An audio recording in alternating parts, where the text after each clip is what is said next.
Welcome back to my YouTube channel GC Delhi. मैं KP Rajput आपका GC Delhi channel पर स्वागत करता हूं, अभिनंदन करता हूं। तो आज हम आपको लेकर के चल रहे हैं अर्थमेटिक का जो चैप्टर पिछली क्लास में चल रहा था, प्रॉफिट एंड लॉस, लाभ और हानि। प्रॉफिट एंड लॉस के अंदर आज वो कंसेप्ट बताएंगे जिसके अंदर ये मान के चलिए क्वेश्चन बड़े इजी होते हैं, बट बच्चे को हर समय कंफ्यूज होता है। ये मान के चलिए आप 90% स्टूडेंट्स इसमें कंफ्यूज रहते हैं कि इसमें यूज क्या करना है। आपको पता होता है कि आपको इस क्वेश्चन का आंसर बहुत इजी है, एक लाइन का क्वेश्चन है, लेकिन बार बार आप कंफ्यूज होते हो उस क्वेश्चन में कि वास्तव में जो इसके नीचे वाली जो संख्या होती है, जो बटे में जो संख्या आती है, उस संख्या में लेना क्या है। आज ऐसे क्वेश्चनों को कराएंगे जो क्वेश्चन वास्तव में आपकी बेसिकली प्रॉब्लम रही है, यानी जब से आपने मैथ्स कॉम्पिटिटिव एग्जाम के लिए पढ़ा है, जब से आप इस क्वेश्चनों को डाउट में रहे हो और आज तक डाउट में रहे हो। लेकिन मैं उम्मीद लाता हूं, मैं आपसे भरोसा लाता हूं आपको कि आज के बाद आपको ऐसा कोई भी डाउट नहीं रहेगा। तो सबसे पहले बताने की कोशिश करते हैं। देखिए, सबसे पहले तो हम क्वेश्चन कराएंगे आपको, क्वेश्चन के माध्यम से समझाने की कोशिश करते हैं कि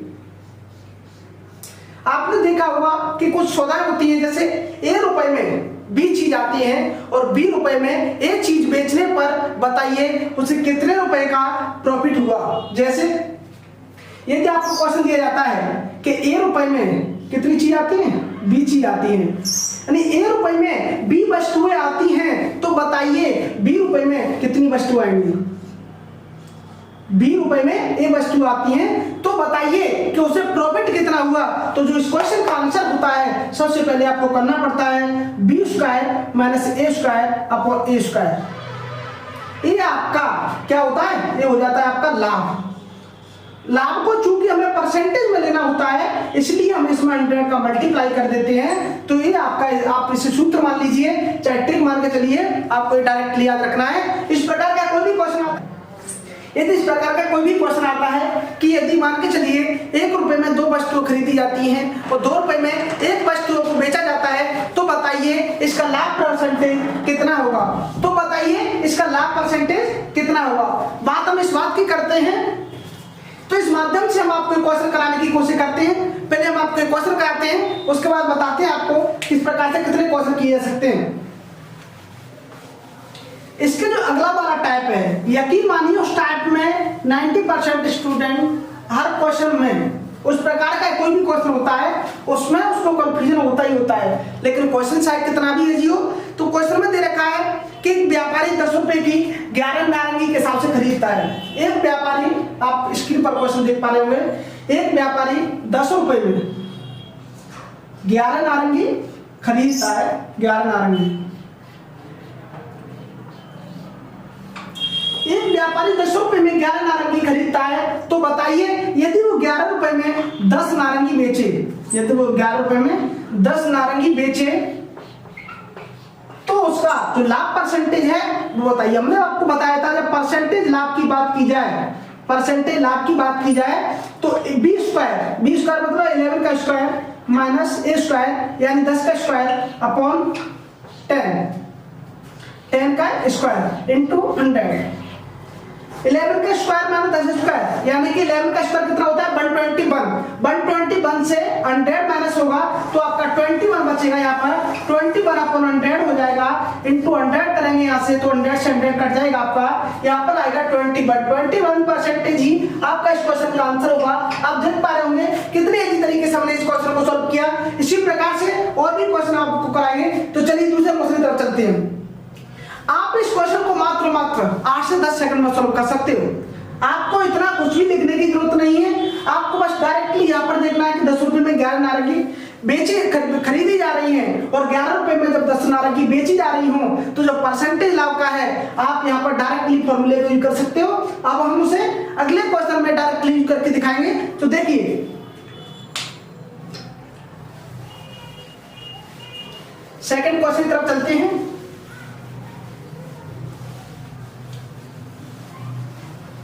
सेकंड क्वेश्चन है आपका, बड़ा इजी क्वेश्चन है। क्या क्वेश्चन दे रखा है आपका कि एक दुकानदार ने 7 पेन 10 रुपए की दर से खरीदता है तथा उन्हें 40% लाभ पर बेचता है, तो 10 रुपए में एक ग्राहक कितने पेन खरीद सकता है। एक दुकानदार 7 पेन, एक दुकानदार आपका 7 पेन 10 रुपए की दर से खरीदता है, जो पेन है 10 रुपए में 7 पेन खरीदता है, यदि उसे 40% का प्रॉफिट हो तो बताइए कि 10 रुपए में ग्राहक कितने पेन खरीद सकता है। यदि एक ग्राहक 10 रुपए में, कितने रुपए में, 10 रुपए में 7 पेन खरीदता है, यदि वह 40% का प्रॉफिट कमाए तो बताइए कि वो 10 रुपए में कितने पेन खरीद सकता है। तो यहाँ पर यदि 40% इंक्रीज करेंगे हम, यदि 40% आपने इंक्रीज किया यहाँ पर, तो ये हो जाएगा आपका, यहाँ से 40% इंक्रीज करोगे तो कितना हो जाएगा 14, तो 140 यानी कि 14 रुपए के आपके 7 पेन आएंगे। कब? जब वो 40% का प्रॉफिट कराएगा। लेकिन हमें जो 14 रुपए के पेन लेने की बात कर रहा है, लेकिन हमें 10 रुपए के पेन खरीद रहे हैं, तो बताइए 10 रुपए के पेन कितने आएंगे आपके यहाँ से। यदि 14 में 7 पेन आ रहे हैं तो 10 में कितने आएंगे 5 पेन। यही आपका इस क्वेश्चन का डायरेक्टली आंसर हो जाएगा। देखिए हमने कितने इजी तरीके से इस क्वेश्चन को सॉल्व किया। तो इस प्रकार से आप इस प्रकार के क्वेश्चन को सॉल्व कर सकते हो। अब हम बात करेंगे कि जो हमने लास्ट क्वेश्चन आपको कराया था उस क्वेश्चन को करके दिखाएंगे कि कैसे उस क्वेश्चन को सिर्फ 5 सेकंड में सॉल्व किया सकता है। इसके बाद हम अलग टाइप के क्वेश्चन कराएंगे जिन क्वेश्चनों को करने में आप कभी कभी 20 से 30 सेकंड का समय ले लेते हो, लेकिन फिर भी उन क्वेश्चनों को सॉल्व नहीं कर पाते। इसका कारण क्या है? तो चलिए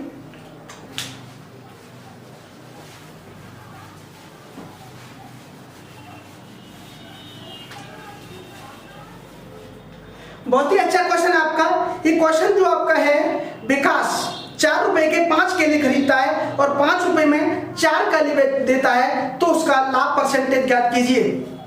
बहुत ही अच्छा क्वेश्चन है, रेलवे में आए हुए क्वेश्चन आपका। यदि वो है क्वेश्चन नंबर 3, 4 रुपए में 5 केले बेचता है, 4 रुपए में 5 केले खरीदता है और 5 रुपए में यदि 4 केले बेच देता है तो परसेंटेज लाभ बताइए। हमने आपको बताया था इस प्रकार के क्वेश्चन में आपको फॉर्मूला लिखने की कोई जरूरत नहीं है, क्या हुआ वहां पर ये भी लिखने की कोई जरूरत नहीं है, आपको डायरेक्ट क्वेश्चन सॉल्व करना है।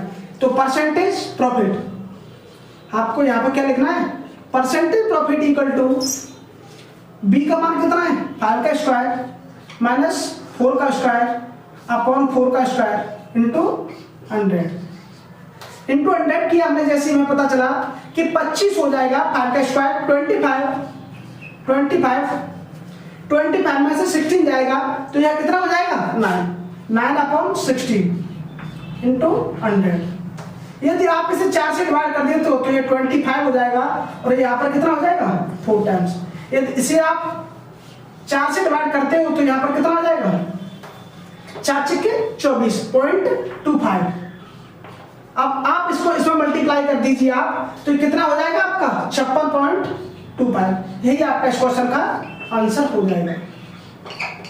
तो आप देख पा रहे होंगे, यदि आप चाहो तो सिर्फ और सिर्फ ये क्वेश्चन इसी लाइन में खत्म हो सकता है। यानी कि इन क्वेश्चनों को हमने कितनी इजी तरीके से सॉल्व करना सीख लिया कि आपको अब इन क्वेश्चन में कुछ भी डाउट नहीं करना।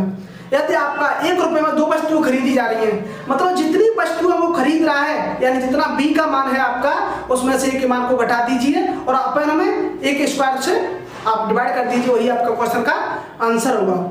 अब बी स्क्वायर माइनस ए स्क्वायर अपॉन ए स्क्वायर इंटू 100, यही आप इस प्रकार के सारे क्वेश्चनों का सॉल्यूशन है। अब बात करते हैं हम अलग टाइप के क्वेश्चन की।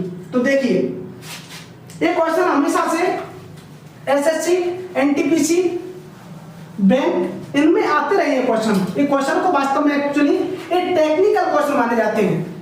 जैसे एग्जाम के पर्पज से जब कभी आप कहते हो कि एग्जाम में क्वेश्चन तो छोटे छोटे आए थे लेकिन वो डिफिकल्ट क्वेश्चन थे, यानी टेक्निकल क्वेश्चन थे। तो बात करते हैं क्वेश्चनों की।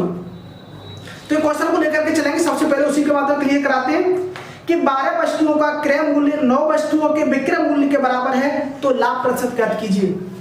12 वस्तुओं का क्वेश्चन नंबर 4 बहुत ही मोस्ट क्वेश्चन आपका एग्जाम के पर्पज से। आप स्क्रीन पर क्वेश्चन देख पा रहे होंगे, बहुत ही मोस्ट क्वेश्चन आपका।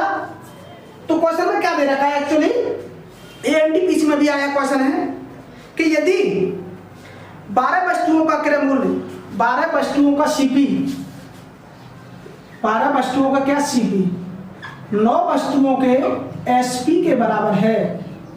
यदि 12 वस्तुओं का सीपी 9 वस्तुओं के एसपी के बराबर है तो बताइए उसे कितना लाभ परसेंटेज हुआ। अब बात करते हैं हम, बच्चे से देख तो लेता है कैसे कि वो ऊपर क्या लिखता है कि 12 ज्यादा में से कम को माइनस करके अब वो सोचता है कि नीचे हमको क्या लिखना है। सबसे बड़ा कंफ्यूजन यही रहता है एग्जाम के पर्पज से, और यहाँ तक तो कर लेता है, लेकिन जब उसको पता चलता है कि ऊपर जो बड़ी वाली संख्या है उसमें से छोटी वाली संख्या को हटा दीजिए, यानी 12 माइनस 9 परसेंटेज लाभ, या परसेंटेज लाभ की बात की जा रही है यहाँ पर, तो परसेंटेज लाभ 12 माइनस 9 अपॉन में क्या लिखे हम, या 12 लिखे हैं या 9 लिखे हैं, तो हम आपको बताते हैं। जिस प्रकार बिक्री की बात की जा रही हो, जितने रुपए में बिक्री की जा रही हो, जितने की बिक्री की जा रही हो, वही आपका नीचे लिखा जाएगा। यानी कभी भी कॉस्ट प्राइस को आप नीचे नहीं लिख सकते, यानी जो प्रॉफिट होता है आपका वो सेलिंग प्राइस पे जोड़ा जाता है, न कि कॉस्ट प्राइस पे। इसलिए आप हमेशा से जितने की बात की जाए, यानी सेलिंग प्राइस की जब भी बात की जाए, जब सेलिंग प्राइस जितने के बराबर हो, जो सेलिंग प्राइस आपको दे रखा हो उसे ही आप अपॉन में लिखिए। तो यहाँ पे क्या हो जाएगा 9 इक्वल टू 1/3, 1/3 इंटू 100 से मल्टीप्लाई कर दोगे आप तो 33 सही 1/3%, यही आपका इस क्वेश्चन का आंसर हो जाएगा। अब आप देखोगे कि जो अब हमने अभी आपको फंडा बताया, आप अगले क्वेश्चन में कितने इजी तरीके से और डायरेक्टली बगैर कंफ्यूजन के आप उस क्वेश्चन का आंसर दे सकते हो। तो उस क्वेश्चन को बताएंगे हम। सबसे पहले आप इसे कॉपी कीजिए।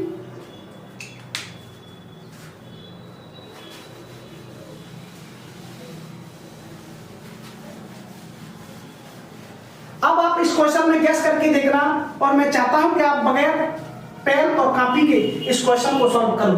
क्वेश्चन नंबर 5 आज की क्लास का, क्वेश्चन नंबर 5 बहुत ही अच्छा क्वेश्चन कराएंगे हम। क्वेश्चन क्या है, आप स्क्रीन पर देख पा रहे होंगे कि 3 वस्तुओं को 4 वस्तुओं की लागत मूल्य पर बेचने से, 3 वस्तुओं को 4 वस्तुओं की लागत मूल्य पर बेचने से जो हुआ है, जो लाभ परसेंटेज हुआ है वह बताइए।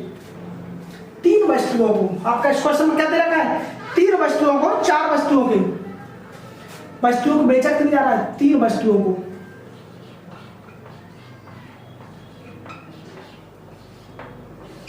तीन वस्तुओं को 4 वस्तुओं के, तो 4 वस्तुओं बन के तैयार हुई हैं, उतने रुपए में 3 वस्तुओं को बेचा जा रहा है। मतलब 1 वस्तु का प्रॉफिट हो रहा है हमको। यानी कि यदि हम बात करें तो 4 माइनस 1 परसेंटेज लाभ इक्वल टू जो होगा आपका, तो आपको यहां से पता चल गया कि 4 माइनस 1 नीचे क्या आएगा आपका, 3 वस्तुओं को बेचा जा रहा है। कितनी वस्तुओं को, तो 4 वस्तुओं का जो लागत मूल्य है वो 3 वस्तुओं के विक्रय मूल्य के बराबर है। तो हम यहाँ पर कह सकते हैं कि यहाँ पर जो 3 वस्तुओं का विक्रय मूल्य है आपका यही बट्टे में आएगा, यानी इसी को हम बट्टे में लिखेंगे, यहाँ पर 3 आ जाएगा, तो ये 1/3 हो जाएगा, इंटू 100 का मल्टीप्लाई करोगे जब आप, तो आएगा ये 33 सही 1/3%। यही आपका इस क्वेश्चन का आंसर हो जाएगा। आपने देखा कि कितने इजी तरीके से आपने इस क्वेश्चन को सॉल्व किया, कि जब आपको एक कंफ्यूजन रहता था कि आपको अपॉन में यानी बटे में क्या लिखना है, तो आपको अभी क्लियर हो गया कि अपॉन में हमको वही लिखना है जितना कि आपको सेलिंग प्राइस से कंप्रोमाइज करके दिया गया है। यानी जबकि कंपेयर किया गया हो, आपका कंपेयर किससे किया जाता है, हमेशा सेलिंग प्राइस या आपको लागत मूल्य से किया गया होगा, या कॉस्ट प्राइस यानी जो आपने खरीदा है उससे किया गया होगा। तो आपको जो सेलिंग प्राइस है यानी जितने में वस्तु बेची जा रही है उसको आपको अपॉन में लिखना है। जैसे हमने देखा पिछले क्वेश्चन में कि 12 वस्तुओं को 9 वस्तुओं के विक्रय मूल्य के बराबर रखा जाता था, तो हमने 9 को नीचे रखा था। इसी प्रकार यहाँ पर कह रहा है कि 3 वस्तुओं को 4 वस्तुओं के लागत मूल्य के बराबर है, तो हमें पता चल गया कि जो 3 वस्तुओं का सेलिंग प्राइस है वही अपॉन में आएगा। यानी हमेशा जो आपका प्रॉफिट जोड़ा जाता है वो किस पर जोड़ा जाता है, जो आपका सेल प्राइस होता है उसी पर आपका प्रॉफिट जोड़ा जाएगा। यानी हमारी जो सेल हुए वस्तु वो तो सिर्फ 3 हुई है, इसका मतलब हमने 4 वस्तुओं का जो मुद्रित मूल्य था, यानी मुद्रित मूल्य तो नहीं कहेंगे हम उसे, आपका जो लागत मूल्य है वो था, तो 1 वस्तु का हमें प्रॉफिट हो रहा है 4 वस्तुओं पर, तो हमने 3 वस्तुएं बेची सिर्फ, लेकिन हम 4 वस्तु बना सकते हैं उसमें, मतलब 1 वस्तु का प्रॉफिट हुआ कितनी पर, 3 पर। तो आपका यही 33 से ही 1/3 आपका क्वेश्चन का आंसर हो जाएगा। तो बड़े इजी तरीके से आप इस प्रकार के क्वेश्चन सॉल्व कर सकते हो। इसी टाइप का एक अगला क्वेश्चन लेकर के चलते हैं, जो एनटीपीसी सीजीएल प्री में 3-4 बार आ चुका है क्वेश्चन। तो चलिए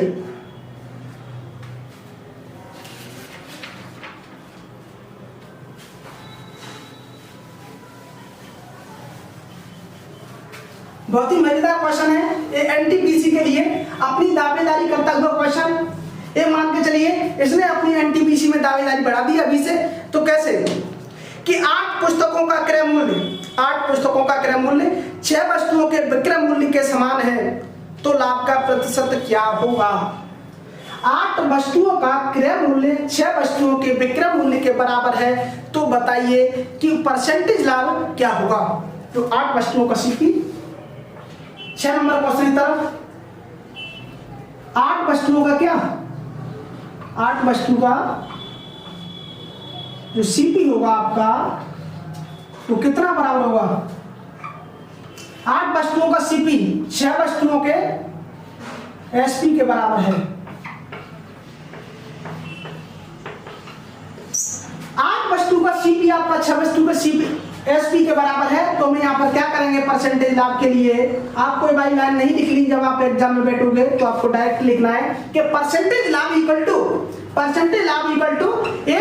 6/6, यानी नीचे आपको क्या लिखना है, जितनी वस्तु का एसपी है, जितनी वस्तुओं को बेचा जा रहा है वही आपका, क्योंकि हमेशा जो आपका प्रॉफिट होगा वो सेलिंग प्राइस पर ही होगा, यानी एसपी पर ही होगा। तो 8 - 6/6 इक्वल टू क्या हो जाएगा, 2/3 होगा। यहाँ पर सॉरी ये 2/3 नहीं आएगा, यहाँ पर 1/3 आएगा। 1/3 इंटू 100, इस 3 से जब आप 100 को डिवाइड करोगे तो 33 से ही 1/3 परसेंटेज ही आपका इस क्वेश्चन का आंसर हो जाएगा।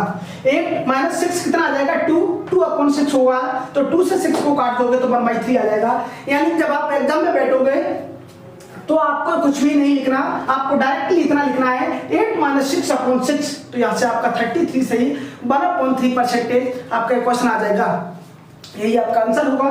तो एक लास्ट क्वेश्चन कराते हैं और उम्मीद करते हैं कि उस क्वेश्चन को हम 3 से 4 सेकंड में सॉल्व कराते हैं हम आपको, लेकिन वह क्वेश्चन आपका डिफरेंट है, थोड़ा सा इस क्वेश्चन से हटकर की है, तो आपको समझना पड़ेगा उसमें कि इस क्वेश्चन में सेलिंग प्राइस वास्तव में किसके बराबर है। आपका सेलिंग प्राइस इस क्वेश्चन में किसके बराबर है, तो देखिए वो क्वेश्चन में कह रखा है कि जब विजय 12 पेन बेचता है तो उसे 2 पेन के विक्रय मूल्य के बराबर लाभ होता है, 2 पेन के विक्रय मूल्य के बराबर लाभ होता है।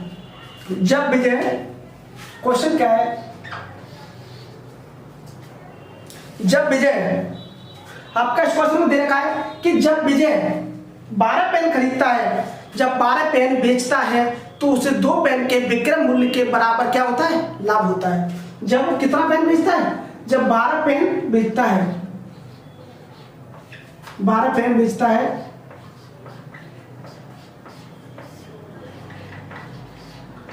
तो 2 पेन के विक्रय मूल्य, यानी कि 2 पेन के विक्रय मूल्य के बराबर लाभ प्राप्त होता है। तो ये मान के चलिए जो 12 पेन का जो बेचता है, जब 12 पेन बेचता है इसका मतलब क्या हो गया आपका कि 12 पेन बेचता है तो 2 पेन के विक्रय मूल्य के बराबर लाभ प्राप्त होता है, तो 2 पेन को इसमें से घटा दोगे आप, यानी कि माइनस कर दोगे तो यहाँ पर 10 पेन आ जाएगा। तो इसका मतलब हो गया कि जो 10 पेन का विक्रय मूल्य है, विक्रय मूल्य जो है आपका 10 पेन का वह बराबर होगा 12 पेनों के क्रय मूल्य के बराबर, 12 पेनों के सीपी के बराबर, सीपी के बराबर। जो आपका 10 पेन का विक्रय मूल्य होगा वो 12 पेन के सीपी के बराबर होगा। कैसे, जब वो 12 पेन बेचता है तब उसको 2 पेन का प्रॉफिट होता है, यानी कि हम ये कह सकते हैं जब 12 पेन बेचता है, यानी जो 12 पेन की जो खरीद रही होगी वो 2 पेन बेचने पर जो उसे प्रॉफिट होता है वो 12 पेन बेचता है जब उसे 2 पेन का प्रॉफिट होता है। तो हम यहाँ से कह सकते हैं कि जो 10 पेन का जो विक्रय मूल्य होगा वो 12 पेनों के सीपी के बराबर होगा, या उसके जो बना के तैयार हुए हैं 12 पेन उसके बराबर होगा। कैसे कि 12 पेन बेचता है वो तो 2 पेन का प्रॉफिट होता है, यानी हम कह सकते हैं कि यदि वो 10 पेन बेचे तब भी उसके 12 पेनों का रुपया निकल आएगा, क्योंकि उसे 2 पेन हैं जो वो किसमें मिल रहे हैं, प्रॉफिट में। तो हम यहाँ से कह सकते हैं कि जो 10 पेन का प्रॉफिट होगा वो 12 पेनों के सीपी के बराबर होगा। तो हम यहाँ से कह सकते हैं कैसे, 12 - 10/10, तो यहाँ से 12 में से माना 10 करेंगे तो 2 हो जाएगा, अपन 100 हो जाएगा, इनटू 100 से करोगे 2 से 5 टाइम्स, इस 5 से 20 टाइम्स, तो 20% आपका इस क्वेश्चन का आंसर होगा। मैं उम्मीद करता हूँ कि आपको क्वेश्चन समझ में आया होगा। आपको एक्चुअली में देखना है कि बेचा क्या जा रहा है, जिस संख्या को बेचा जा रहा है उसे आप फोन में रखिए और आपका क्वेश्चन बड़े इजी तरीके से सॉल्व होगा। आज के लिए इतना ही काफी। यदि वीडियो आपको अच्छा लगे तो शेयर जरूर करना।